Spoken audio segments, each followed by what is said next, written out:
Are you looking to refinance your investment properties? Of course, you can unleash some extra capital to deploy elsewhere, but there are challenges and hurdles in the refinancing landscape as of now. And to take you through those and how to overcome them, I'm joined by none other than John Howard. How are you doing, John? I never said I could overcome them. Huh? I can try. Well, we can try. We can try. Hello, nice to see you. We'll figure it out. We'll figure it out. So property investment and developing is all about leverage. Yes. All about leverage. It's all about buying for £100,000 potentially, letting a shop say for 20,000. So on a 10% yield, it's worth 200,000, and refinancing so you get your money back or a bit more to go again. That's what leverage is all about in a very, very simple term, and that can be for residential or commercial. What is happening at the moment, especially for residential, a lot of people are renting their houses out. They're sweating the assets much better than they used to be. They're letting them out to supported living companies. They're letting them out to Serco and these types of companies that act for the government because they desperately need housing, and even the local authorities. And they are going to get them revalued. They're getting them revalued. But unfortunately, what seems to be happening in a lot of occasions is they are only being revalued on bricks and mortar value.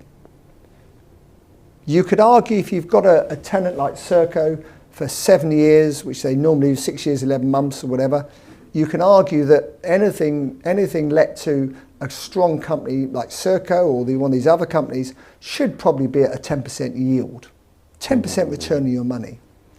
But these banks are not recognising that because they're saying, well, in 7 years' time, it's only worth what the bricks and mortar are worth, which they've got a point of sorts.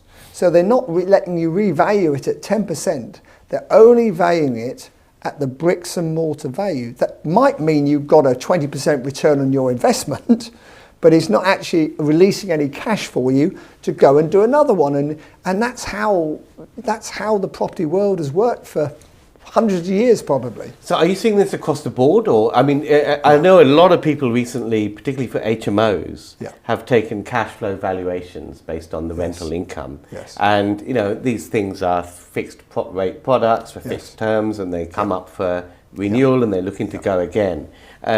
Are you saying that people are not being able to remortgage those on the same basis? I'm saying that there are companies out that will do that, but the majority of the companies now, and the ones we deal with, so perhaps some of the bigger names, are looking at bricks and mortar value only, or bricks and mortar plus 20%, or this type of thing.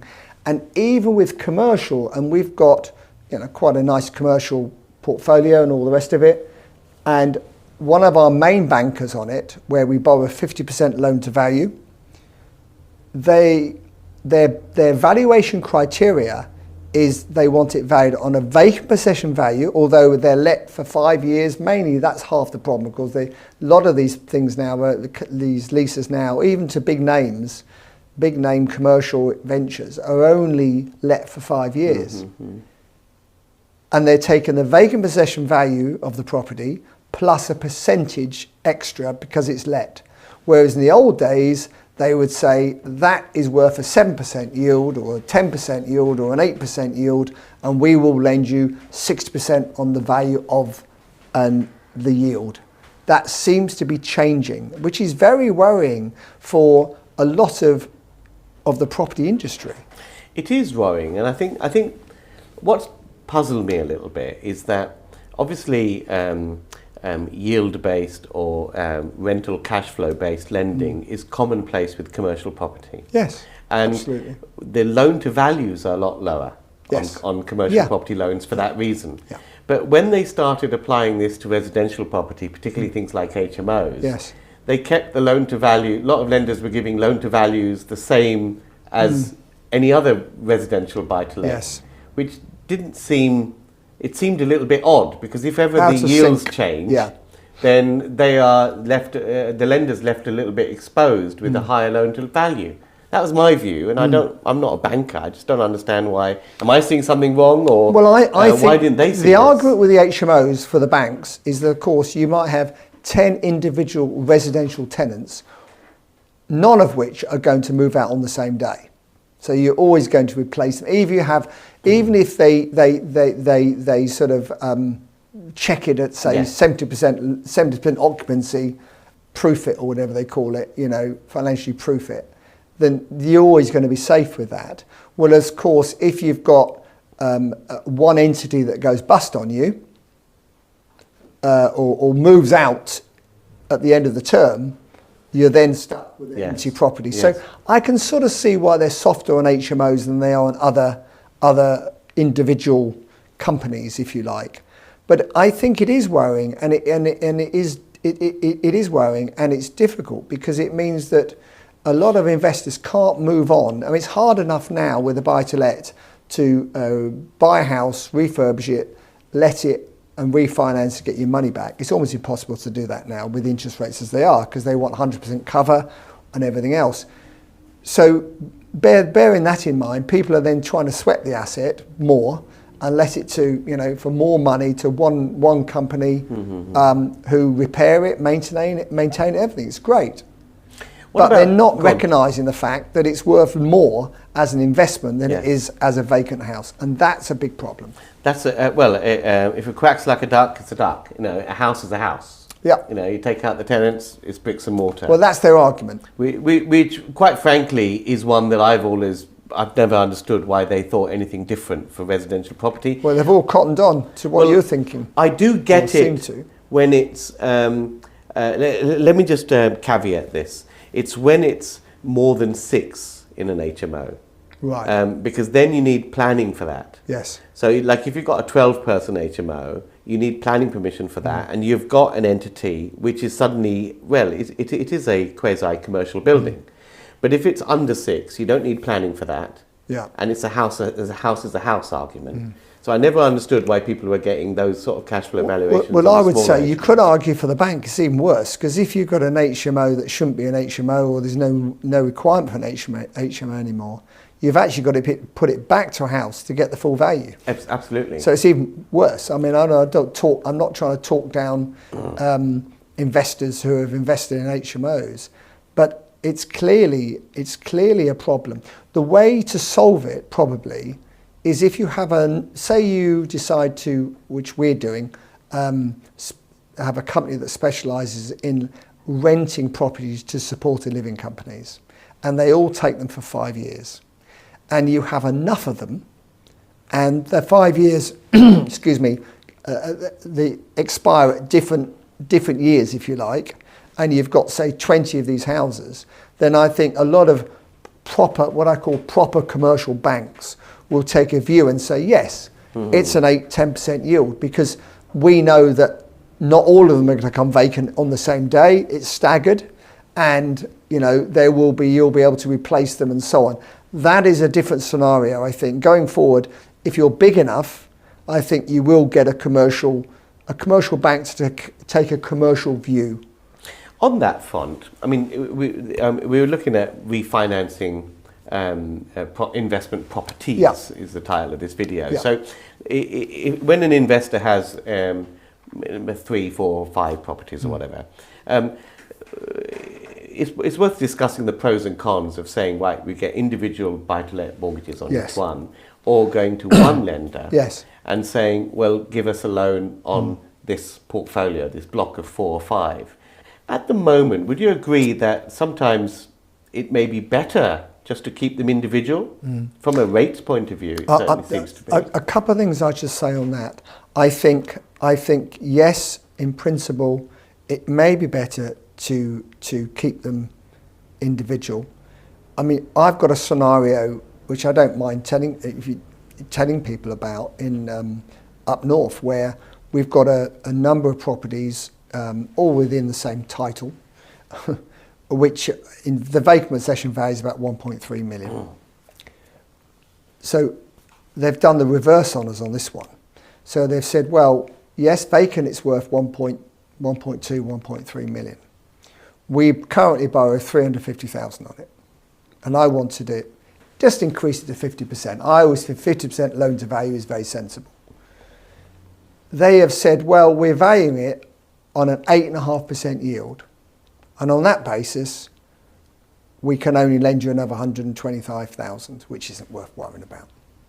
So they can't lend me 650 or 700,000 because they're valuing it not on a vacant possession value, but on the fact, which is a damn cheek, on the fact of an 8.5% yield.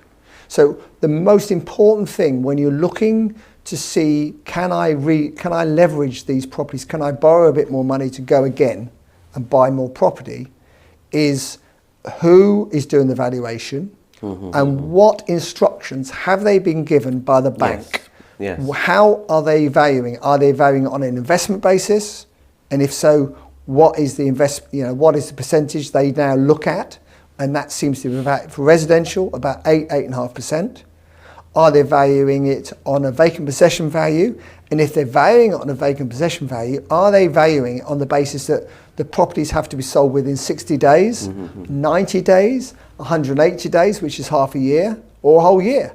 So you do need to understand the rules before you start. When someone says to you, oh, we lend 65% on commercial, on buy-to-let properties or commercial properties or whatever, that's all very well. That's to get your foot in the door. Criteria, yeah. What is the criteria? Because it might be very different, and you might get another bank that don't sound so sexy, but actually perform in a much better way in terms of valuation, time periods, how many properties, if you've got a portfolio, how many properties do they want to get into? Do they want to get into every damn one, which can be a pain? What is the score? Let me unpick some of this, because they're kind of people that have portfolios of properties which are spread around the place in discrete buildings, and some may be 4 flats in one building.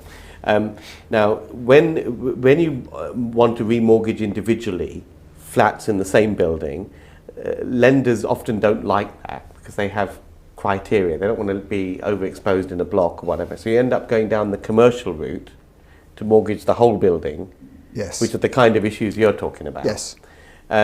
If someone has 4 or 5 properties and they're all separate, they have the choice then to go for buy-to-let products. 4 or 5 big different lenders or one lender. Which at the moment, they tend to be far more similar in terms of lending criteria, valuation model, and also you get 25, 30, 35-year loans and you can forget about it.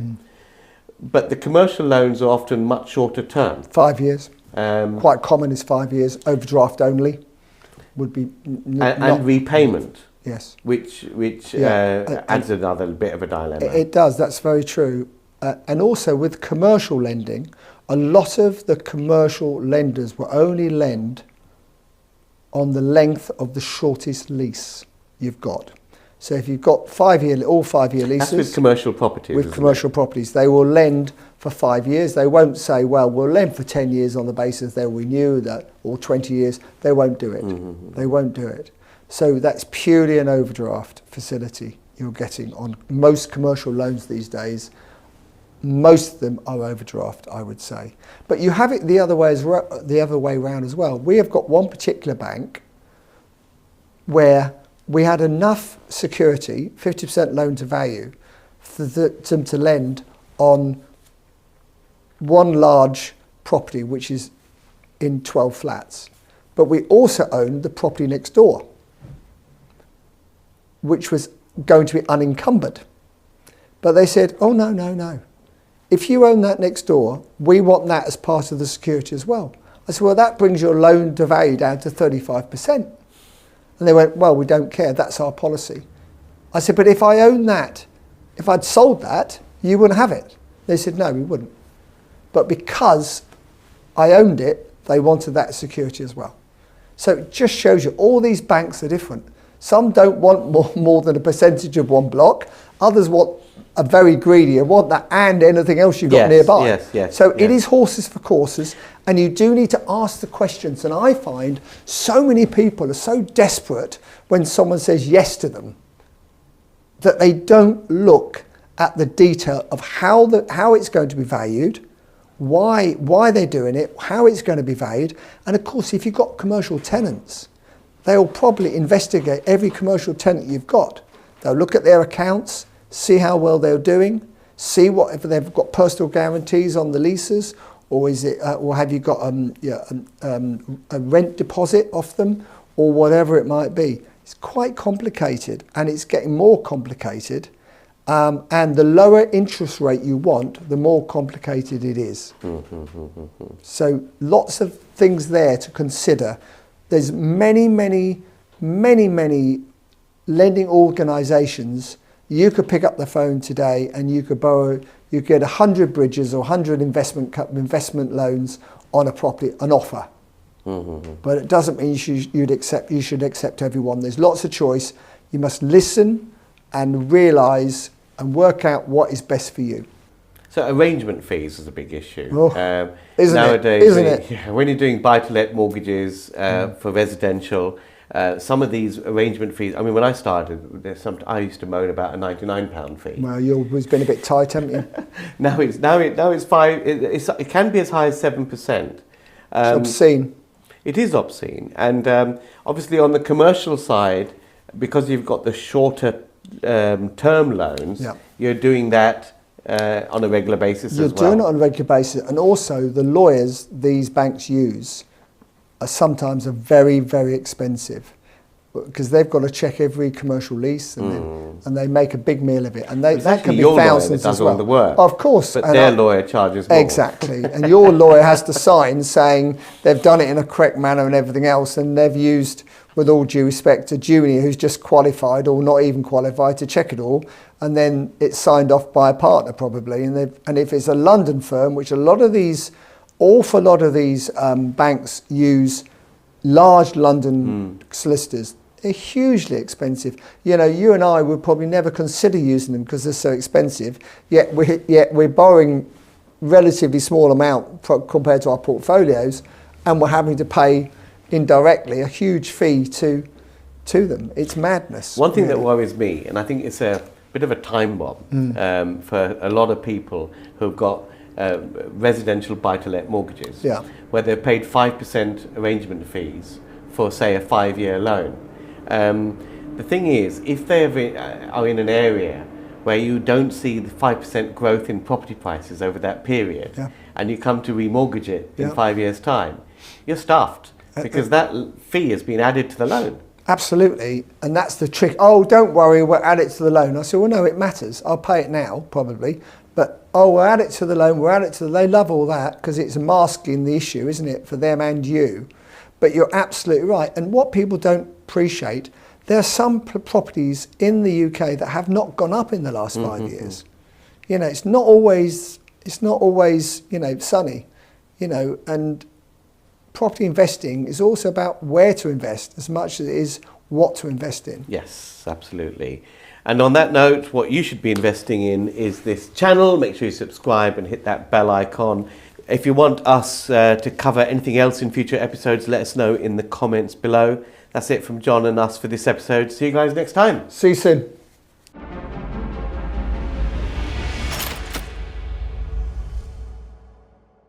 The Baker Street Property Meet is the UK's largest and #1 property investors networking event. The property market is going through monumental change right now, and at Baker Street Property Meet we aim to keep you up to date with the latest tips and tricks and insider tactics to help you keep on top of your property investing game and succeed in these troubled economic times. The Baker Street Property Meet is fundamentally about networking, because it's not what you know, it's who you know. And at Baker Street we aim to connect you with the people to make your property journey a monumental success. There's no better place to be to further your property investment journey than the Baker Street Property Meet. So make sure you're here, you're connecting with myself and Andrew Roberts, our expert guest speakers, and 300 passionate property people each and every month. See you at the next meet. Get your spot at bakerstreetpropertymeet.com.